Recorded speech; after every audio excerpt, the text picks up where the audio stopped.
Dalam mengembangkan kasus suap reklamasi Teluk Jakarta, hingga saat ini KPK telah menetapkan 3 tersangka dan memeriksa sejumlah saksi. Selain itu, KPK juga mencekal sejumlah nama untuk bepergian ke luar negeri. Berikut nama-nama mereka.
Pimpinan Badan Pemeriksa Keuangan bertemu dengan Presiden Joko Widodo di Istana Negara. Pertemuan dilakukan di tengah konfrontasi yang terjadi antara BPK dan Gubernur DKI Jakarta, Basuki Cahayapurnama terkait pembelian lahan Rumah Sakit Sumber Waras. Kami langsung bergabung dengan rekan kami, ada Eko Frima Andani dari Istana Negara. Eko, apa yang dibahas dalam pertemuan antara Presiden dengan pimpinan BPK?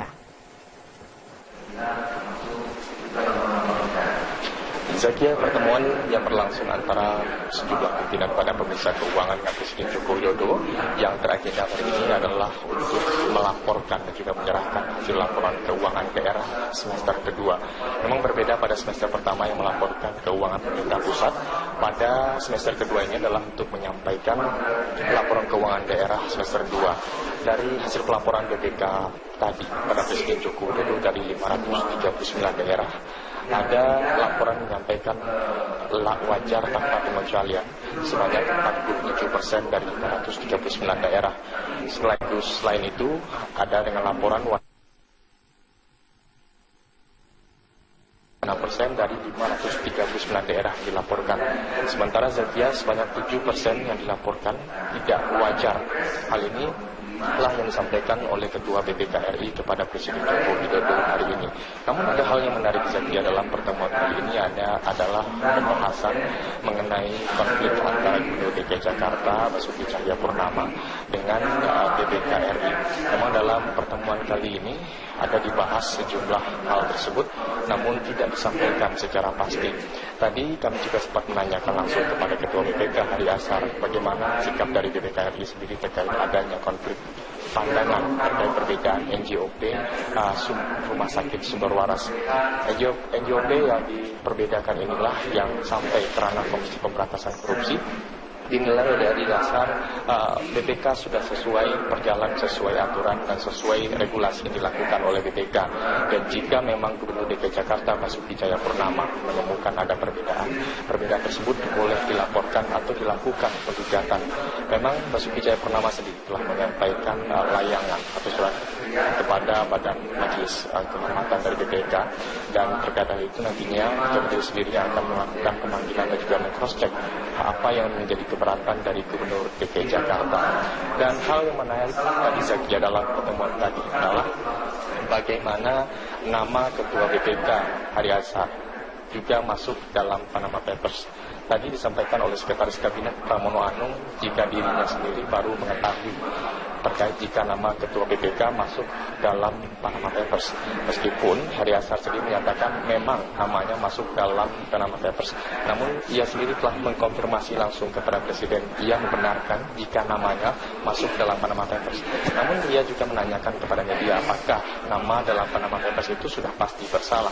Tadi katanya kepada Presiden ia menyatakan jika memang sudah dilaporkan ke Ditjen Pajak, dan kata Presiden kalau memang tidak ada permasalahan ya silakan saja tarik ke dalam.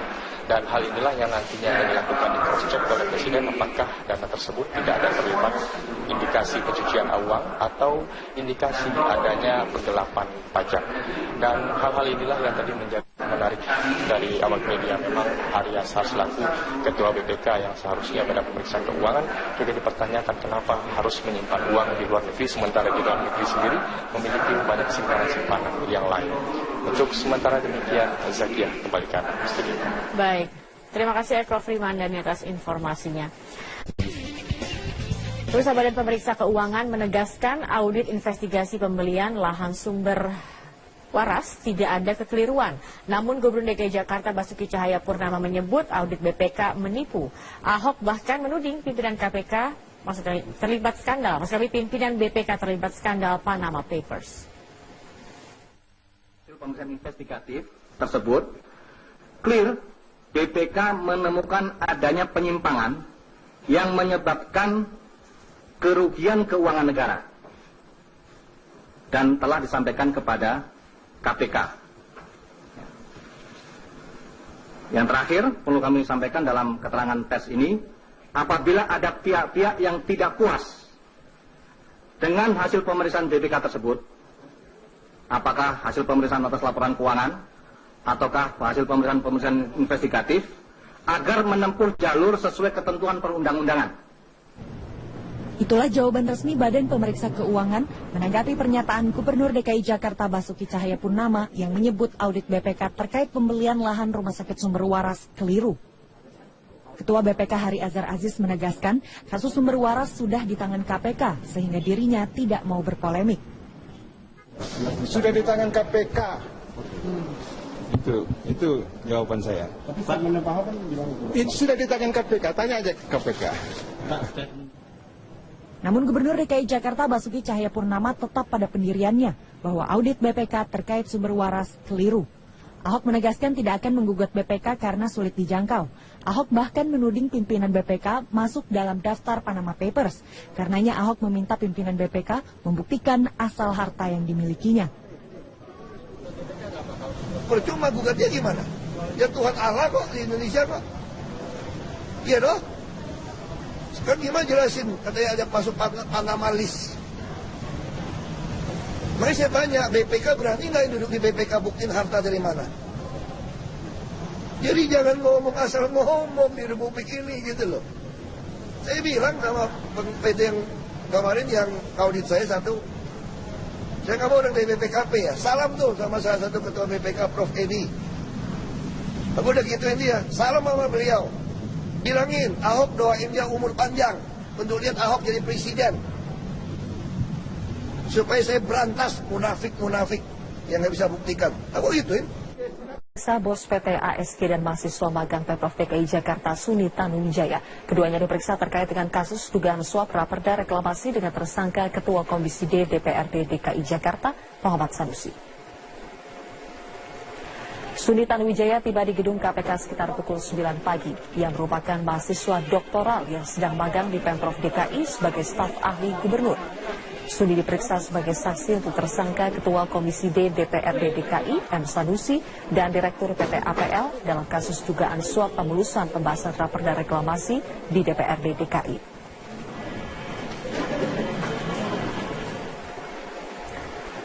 Sementara itu, saksi lain yang juga dihadirkan KPK hari ini dalam pengembangan kasus dugaan suap raperda reklamasi adalah bos PT ASG Sugianto Kusuma alias Agwan. Sebelumnya KPK telah mencegah Suni Tanuwijaya dan Agwan ke luar negeri untuk kepentingan pemeriksaan KPK hingga 6 bulan ke depan. Pemanggilan keduanya hari ini menindaklanjuti keterangan yang diberikan oleh M. Sanusi pada pemeriksaannya di KPK. Langkah DPRD menghentikan pembahasan dua raperda tentang reklamasi Pantai Utara Jakarta dinilai akan merugikan Pemprov DKI dan banyak pihak lain. Gubernur DKI Jakarta Basuki Cahayapurnama mempertanyakan motif dibalik keputusan yang diambil DPRD. Pulau-pulau hasil reklamasi di Pantai Utara Jakarta dan sejumlah bangunan yang telah berdiri di atasnya terancam mangkrak. Pasalnya, 9 fraksi di DPRD DKI Jakarta sepakat menghentikan pembahasan raperda tentang zonasi pesisir dan pulau-pulau kecil, serta raperda tentang rencana tata ruang Pantai Utara Jakarta. Dengan dihentikannya pembahasan dua raperda ini, maka pembangunan di atas lahan reklamasi tidak dapat dilakukan. Bangunan yang sudah berdiri juga menjadi ilegal karena tidak memiliki izin mendirikan bangunan atau IMB. Ahok menyebut penghentian pembahasan 2 raperda tentang reklamasi ini akan merugikan banyak pihak, mulai dari Pemprov DKI, wilayah pantai utara Jakarta, masyarakat, industri properti, dan industri lain yang terkait. Ya kita rugi dong, kalau IMB nggak ada, nggak bisa penjualan. Kalau setiap penjualan tanah kan dapat PPHTB. Terus efek domino yang paling besar seluruh dunia adalah industri properti. Karena dalam satu industri properti itu ada ribuan industri mengikuti. Keramik, macam-macam ini. Pabrik-pabrik listrik, ME, pasir, buruh, dari orang yang nggak sekolah sampai yang sekolah. Langkah DPRD yang dengan suara bulat menghentikan pembahasan 2 raperda tentang reklamasi juga memunculkan pertanyaan mengenai motif di balik keputusan tersebut. Pemeriksaan yang dilakukan oleh Komisi Pemberantasan Korupsi dinilai akan membuat perkara ini menjadi terang benderang. Sama aja mereka nunda-nunda mengesahkan juga selama ini kan. Saya kira KPK periksa udah benar, biar nanti terungkap ada apa, motif apa, tunda gitu loh. Kan aneh kan, draftnya udah ada kok. Sebelumnya, Ketua DPRD DKI Jakarta Prasetyo Edy Marsudi mengungkapkan proses penyidikan yang kini sedang dilakukan oleh KPK menjadi alasan utama pembahasan 2 raperda itu harus dihentikan. Alasan dihentikan adalah ada permasalahan OTT kemarin di KPK, ternyata pembahasan yang tujuannya baik, ada satu permasalahan yang sekarang memang sedang dalam proses hukum. Kita juga sebagai Dewan diputuskan, ada 9 fraksi memutuskan kesepakatan untuk raperda ini, 2 raperda ini dihentikan. Sementara itu KPK terus mengintensifkan pemeriksaan terhadap pihak-pihak lain yang terkait dengan raperda reklamasi, termasuk dari kalangan pimpinan DPRD dan Badan Legislasi Daerah. Pemeriksaan dilakukan untuk mendalami mekanisme pembahasan 2 raperda yang kini menjadi polemik. Tim Liputan, Metro TV.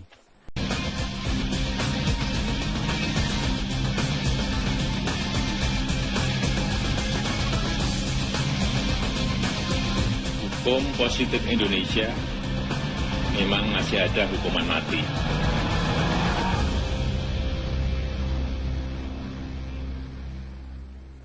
Pelaksanaan hukuman mati terhadap pelaku kejahatan apalagi terkait dengan narkoba menjadi harga mati. Pemerintah Indonesia tetap tidak terpengaruh campur tangan asing yang meminta hukuman mati dihapus dari sistem hukum Indonesia.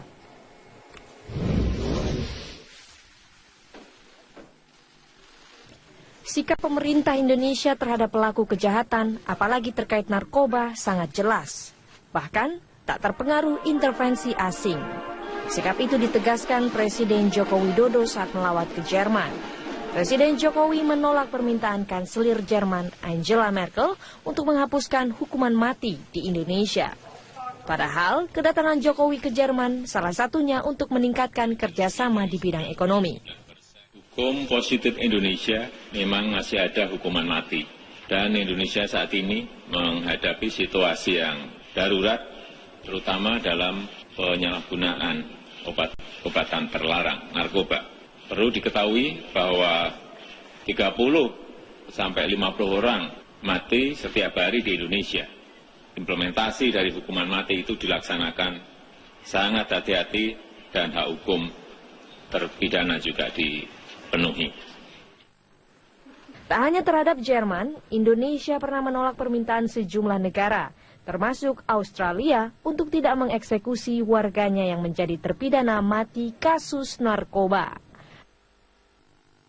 Bahkan, Indonesia tak gentar, meski Belanda dan Brazil sempat menarik pulang duta besarnya dari Jakarta. Pemerintah Indonesia aktif mengeksekusi mati narapidana yang dianggap putusan hukumnya telah ingkrah dan memiliki kejahatan yang tidak bisa dimaafkan, seperti narapidana narkoba. Rencana tahun 2016 ini, pemerintah dalam hal ini Kejaksaan Agung akan melakukan eksekusi mati tahap ketiga terhadap terpidana mati kasus narkoba, tak terkecuali warga asing. Tim Liputan, Metro TV.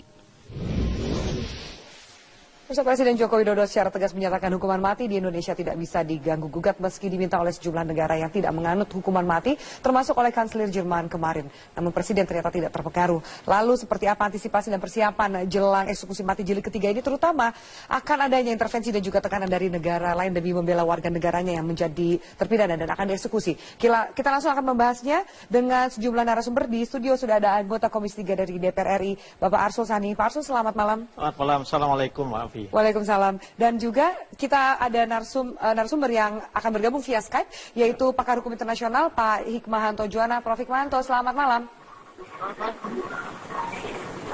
Boleh saya tes sekali lagi, Prof. Hikmahanto, selamat malam. Ya, selamat malam.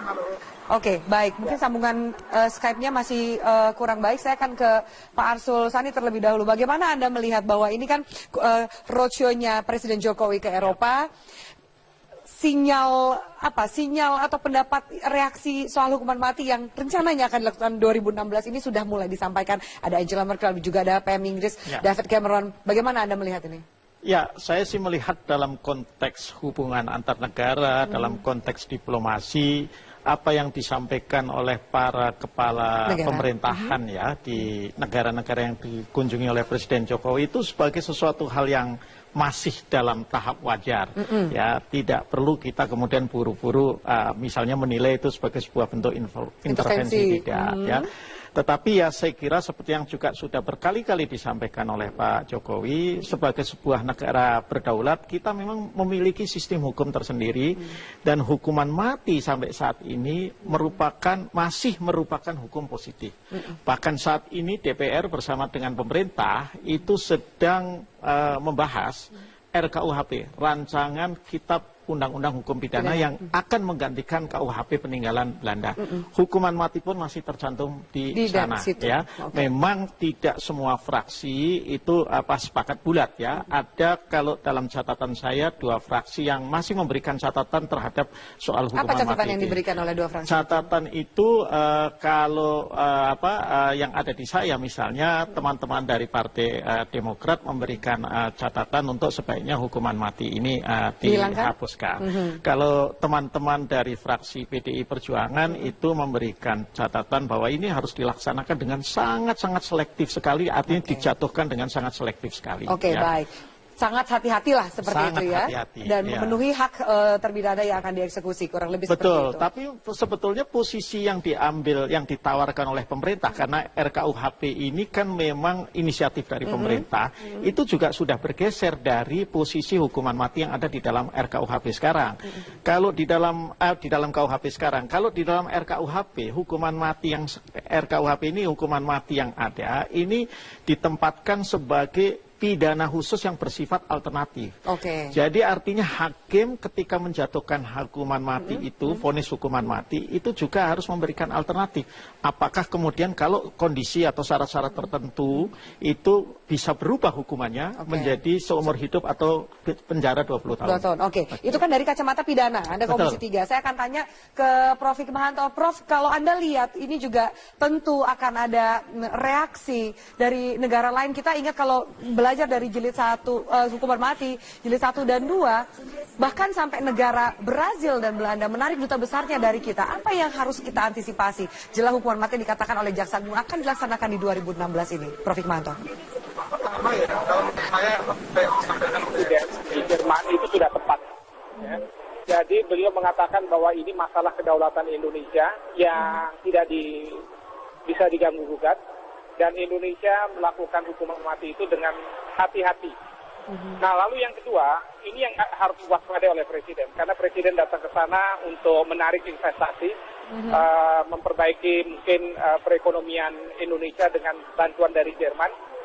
Yang kita tidak inginkan adalah Jerman memberi iming-iming, memberi pemanis agar Indonesia mau mengubah masalah hukuman mati ini yang menjadi moratorium, jadi tidak dilaksanakan, bahkan menghapuskan hukuman mati dari peraturan undang-undang di Indonesia.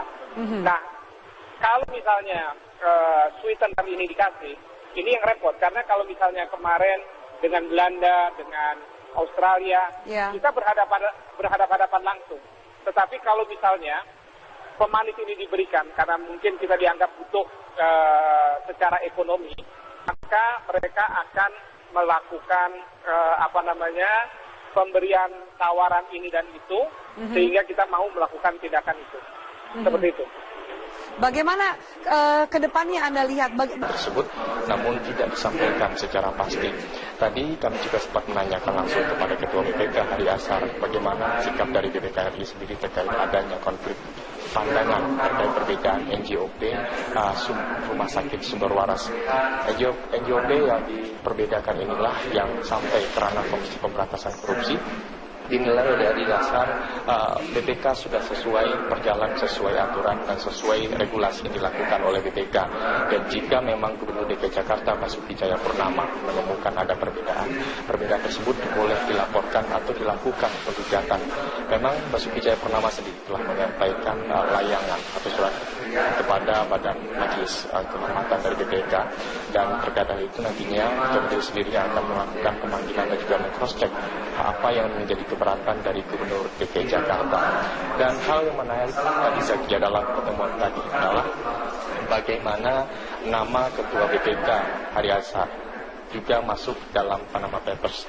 Tadi disampaikan oleh Sekretaris Kabinet Pramono Anung jika dirinya sendiri baru mengetahui terkait jika nama Ketua BPK masuk dalam Panama Papers.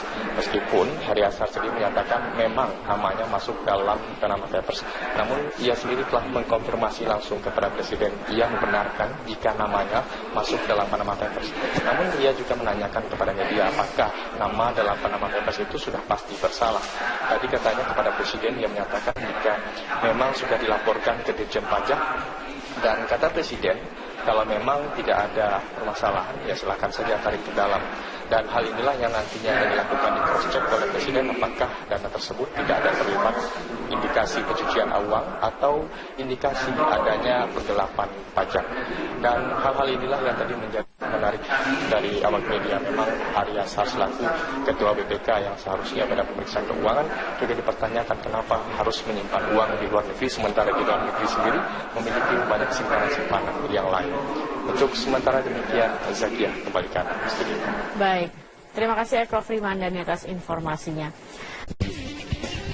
Terus Badan Pemeriksa Keuangan menegaskan audit investigasi pembelian lahan sumber waras tidak ada kekeliruan. Namun Gubernur DKI Jakarta Basuki Cahayapurnama menyebut audit BPK menipu.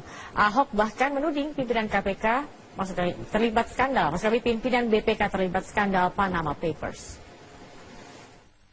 Pemeriksaan investigatif tersebut clear BPK menemukan adanya penyimpangan yang menyebabkan kerugian keuangan negara dan telah disampaikan kepada KPK. Yang terakhir perlu kami sampaikan dalam keterangan pers ini, apabila ada pihak-pihak yang tidak puas dengan hasil pemeriksaan BPK tersebut, apakah hasil pemeriksaan atas laporan keuangan ataukah hasil pemeriksaan investigatif, agar menempuh jalur sesuai ketentuan perundang-undangan. Itulah jawaban resmi Badan Pemeriksa Keuangan menanggapi pernyataan Gubernur DKI Jakarta Basuki Cahayapurnama yang menyebut audit BPK terkait pembelian lahan Rumah Sakit Sumber Waras keliru. Ketua BPK Hari Ashar Aziz menegaskan kasus sumber waras sudah di tangan KPK sehingga dirinya tidak mau berpolemik. Sudah di tangan KPK. Itu jawaban saya. Tapi Pak Ahok kan bilang itu sudah di tangan KPK. Tanya aja ke KPK. Namun Gubernur DKI Jakarta Basuki Cahayapurnama tetap pada pendiriannya bahwa audit BPK terkait sumber waras keliru. Ahok menegaskan tidak akan menggugat BPK karena sulit dijangkau. Ahok bahkan menuding pimpinan BPK masuk dalam daftar Panama Papers. Karenanya Ahok meminta pimpinan BPK membuktikan asal harta yang dimilikinya. Percuma gugatnya gimana? Ya Tuhan Allah kok di Indonesia kok. Iya dong. Sekarang gimana jelasin? Katanya ada masuk Panama list. Makanya saya tanya, BPK berani nggak duduk di BPK buktiin harta dari mana? Jadi jangan ngomong asal ngomong di Republik ini gitu loh. Saya bilang sama PT yang kemarin yang audit saya satu, saya nggak mau orang dari BPKP ya. Salam tuh sama salah satu ketua BPK Prof. Edi. Aku udah gituin dia, salam sama beliau. Bilangin, Ahok doain dia umur panjang untuk lihat Ahok jadi presiden. Supaya saya berantas munafik-munafik yang nggak bisa buktikan. Aku gituin. Bos PT ASG dan mahasiswa magang Pemprov DKI Jakarta Suni Tanuwijaya. Keduanya diperiksa terkait dengan kasus dugaan suap raperda reklamasi dengan tersangka Ketua Komisi D DPRD DKI Jakarta Muhammad Sanusi. Suni Tanuwijaya tiba di gedung KPK sekitar pukul 9 pagi. Ia merupakan mahasiswa doktoral yang sedang magang di Pemprov DKI sebagai staf ahli gubernur. Suni diperiksa sebagai saksi untuk tersangka Ketua Komisi D DPRD DKI M. Sanusi dan Direktur PT APL dalam kasus dugaan suap pemulusan pembahasan raperda reklamasi di DPRD DKI.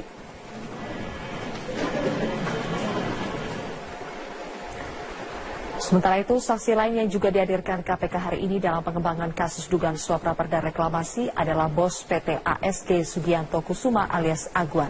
Sebelumnya KPK telah mencegah Suni Tanuwijaya dan Agwan ke luar negeri untuk kepentingan pemeriksaan KPK hingga 6 bulan ke depan. Pemanggilan keduanya hari ini menindaklanjuti keterangan yang diberikan oleh M. Sanusi pada pemeriksaannya di KPK.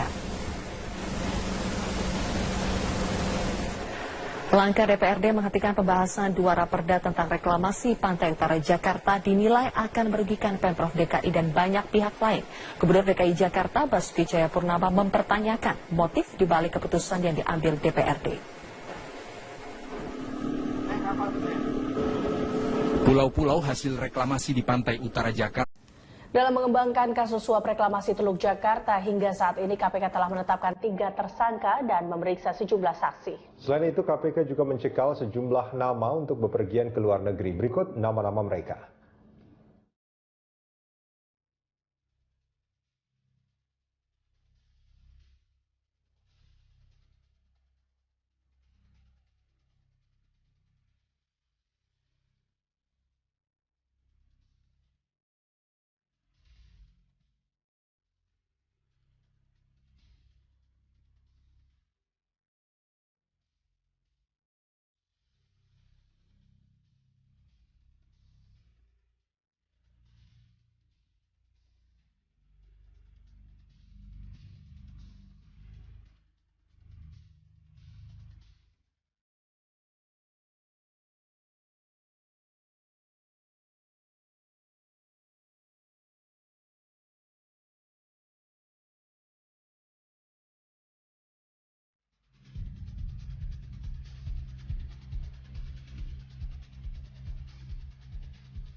Pimpinan Badan Pemeriksa Keuangan bertemu dengan Presiden Joko Widodo di Istana Negara. Pertemuan dilakukan di tengah konfrontasi yang terjadi antara BPK dan Gubernur DKI Jakarta Basuki Cahayapurnama terkait pembelian lahan Rumah Sakit Sumber Waras. Kami langsung bergabung dengan rekan kami, ada Eko Frima Andani dari Istana Negara.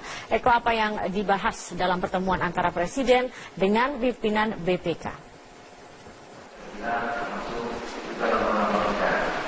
Saya kira pertemuan yang berlangsung antara sejumlah pimpinan Badan Pemeriksa Keuangan dengan Presiden Joko Widodo yang teragenda hari ini adalah untuk melaporkan dan juga menyerahkan hasil laporan keuangan daerah semester kedua. Memang berbeda pada semester pertama yang melaporkan keuangan pemerintah pusat. Pada semester kedua ini adalah untuk menyampaikan laporan keuangan daerah semester 2. Dari hasil pelaporan BPK tadi pada Presiden Joko Widodo dari 539 daerah, ada laporan menyampaikan wajar tanpa pengecualian sebanyak 47% dari 539 daerah. Selain itu, ada dengan laporan 6% dari 539 daerah yang dilaporkan. Sementara Zakia sebanyak 7% yang dilaporkan tidak wajar. Hal ini telah yang disampaikan oleh Ketua BPK RI kepada Presiden Joko Widodo hari ini. Namun ada hal yang menarik Zakia dalam pertemuan hari ini adalah pembahasan mengenai konflik antara Gubernur DKI Jakarta Basuki Cahayapurnama dengan BPK RI. Memang dalam pertemuan kali ini ada dibahas sejumlah hal. Jelas, bahkan tak terpengaruh intervensi asing. Sikap itu ditegaskan Presiden Joko Widodo saat melawat ke Jerman. Presiden Jokowi menolak permintaan Kanselir Jerman Angela Merkel untuk menghapuskan hukuman mati di Indonesia. Padahal kedatangan Jokowi ke Jerman salah satunya untuk meningkatkan kerjasama di bidang ekonomi. Hukum positif Indonesia memang masih ada hukuman mati. Dan Indonesia saat ini menghadapi situasi yang darurat, terutama dalam penyalahgunaan obat-obatan terlarang, narkoba. Perlu diketahui bahwa 30 sampai 50 orang mati setiap hari di Indonesia. Implementasi dari hukuman mati itu dilaksanakan sangat hati-hati dan hak hukum terpidana juga dipenuhi.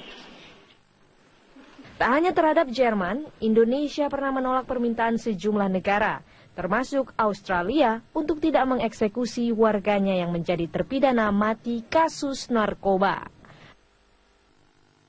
Bahkan, Indonesia tak gentar meski Belanda dan Brazil sempat menarik pulang duta besarnya dari Jakarta. Pemerintah Indonesia aktif mengeksekusi mati narapidana yang dianggap putusan hukumnya telah ingkrah dan memiliki kejahatan yang tidak bisa dimaafkan, seperti narapidana narkoba. Rencana tahun 2016 ini, pemerintah dalam hal ini Kejaksaan Agung akan melakukan eksekusi mati tahap ketiga terhadap terpidana mati kasus narkoba, tak terkecuali warga asing. Tim Liputan, Metro TV. Presiden Joko Widodo secara tegas menyatakan hukuman mati di Indonesia tidak bisa diganggu-gugat meski diminta oleh sejumlah negara yang tidak menganut hukuman mati, termasuk oleh Kanselir Jerman kemarin. Namun Presiden ternyata tidak terpengaruh. Lalu seperti apa antisipasi dan persiapan jelang eksekusi mati jilid ketiga ini, terutama akan adanya intervensi dan juga tekanan dari negara lain demi membela warga negaranya yang menjadi terpidana dan akan dieksekusi. Kita langsung akan membahasnya dengan sejumlah narasumber. Di studio sudah ada anggota Komisi 3 dari DPR RI, Bapak Arsul Sani. Pak Arsul, selamat malam. Selamat malam. Assalamualaikum, Pak Afi. Waalaikumsalam. Dan juga kita ada narasumber yang akan bergabung via Skype, yaitu pakar hukum internasional Pak Hikmahanto Juwana. Prof. Hikmahanto, selamat malam. Boleh saya tes sekali lagi, Prof. Hikmahanto, selamat malam. Ya, selamat malam. Oke, baik. Mungkin sambungan Skype-nya masih kurang baik. Saya akan ke Pak Arsul Sani terlebih dahulu. Bagaimana Anda melihat bahwa ini kan roadshow-nya Presiden Jokowi ke Eropa, sinyal atau pendapat reaksi soal hukuman mati yang rencananya akan dilakukan 2016 ini sudah mulai disampaikan. Ada Angela Merkel, juga ada PM Inggris, David Cameron. Bagaimana Anda melihat ini? Ya, saya sih melihat dalam konteks hubungan antar negara, dalam konteks diplomasi, apa yang disampaikan oleh para kepala pemerintahan ya di negara-negara yang dikunjungi oleh Presiden Jokowi itu sebagai sesuatu hal yang masih dalam tahap wajar. Jakarta dan sejumlah bangunan yang telah berdiri di atasnya terancam mangkrak. Pasalnya, 9 fraksi di DPRD DKI Jakarta sepakat menghentikan pembahasan Raperda tentang zonasi pesisir dan pulau-pulau kecil, serta Raperda tentang rencana tata ruang pantai utara Jakarta. Dengan dihentikannya pembahasan 2 Raperda ini, maka pembangunan di atas lahan reklamasi tidak dapat dilakukan. Bangunan yang sudah berdiri juga menjadi ilegal karena tidak memiliki izin mendirikan bangunan atau IMB. Ahok menyebut penghentian pembahasan 2 Raperda tentang reklamasi ini akan merugikan banyak pihak, mulai dari Pemprov DKI, wilayah pantai utara Jakarta, masyarakat, industri properti, dan industri lain yang terkait. Ya kita rugi dong, kalau IMB nggak ada, nggak bisa penjualan. Kalau setiap penjualan tanah kan dapat PPHTB. Terus efek domino yang paling besar seluruh dunia adalah industri properti. Karena dalam satu industri properti itu ada ribuan industri mengikuti. Keramik, macam-macam ini. Pabrik-pabrik listrik, MA, pasir, buruh, dari orang yang nggak sekolah sampai yang sekolah. Langkah DPRD yang dengan suara bulat menghentikan pembahasan 2 Raperda tentang reklamasi juga memunculkan pertanyaan mengenai motif di balik keputusan tersebut. Pemeriksaan yang dilakukan oleh Komisi Pemberantasan Korupsi dinilai akan membuat perkara ini menjadi terang benderang. Sama aja mereka nunda-nunda mengesahkan juga selama ini kan. Saya kira KPK periksa udah benar, biar nanti terungkap ada apa, motif apa, tunda gitu loh. Kan aneh kan, draftnya udah ada kok. Sebelumnya, Ketua DPRD DKI Jakarta Prasetyo Edi Marsudi mengungkapkan proses penyidikan yang kini sedang dilakukan oleh KPK menjadi alasan utama pembahasan 2 Raperda itu harus dihentikan. Alasan dihentikan adalah ada permasalahan OTT kemarin di KPK, ternyata pembahasan yang tujuannya baik, ada satu permasalahan yang sekarang memang sedang dalam proses hukum. Kita juga sebagai Dewan diputuskan, ada 9 fraksi memutuskan kesepakatan untuk dua raperda ini dihentikan. Sementara itu KPK terus mengintensifkan pemeriksaan terhadap pihak-pihak lain yang terkait dengan raperda reklamasi, termasuk dari kalangan pimpinan DPRD dan Badan Legislasi Daerah. Pemeriksaan dilakukan untuk mendalami mekanisme pembahasan 2 raperda yang kini menjadi polemik. Tim Liputan, Metro TV.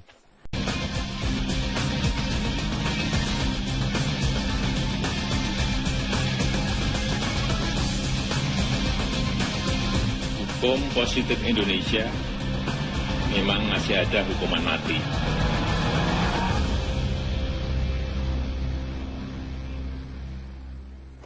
Pelaksanaan hukuman mati terhadap pelaku kejahatan apalagi terkait dengan narkoba menjadi harga mati. Pemerintah Indonesia tetap tidak terpengaruh campur tangan asing yang meminta hukuman mati dihapus dari sistem hukum Indonesia.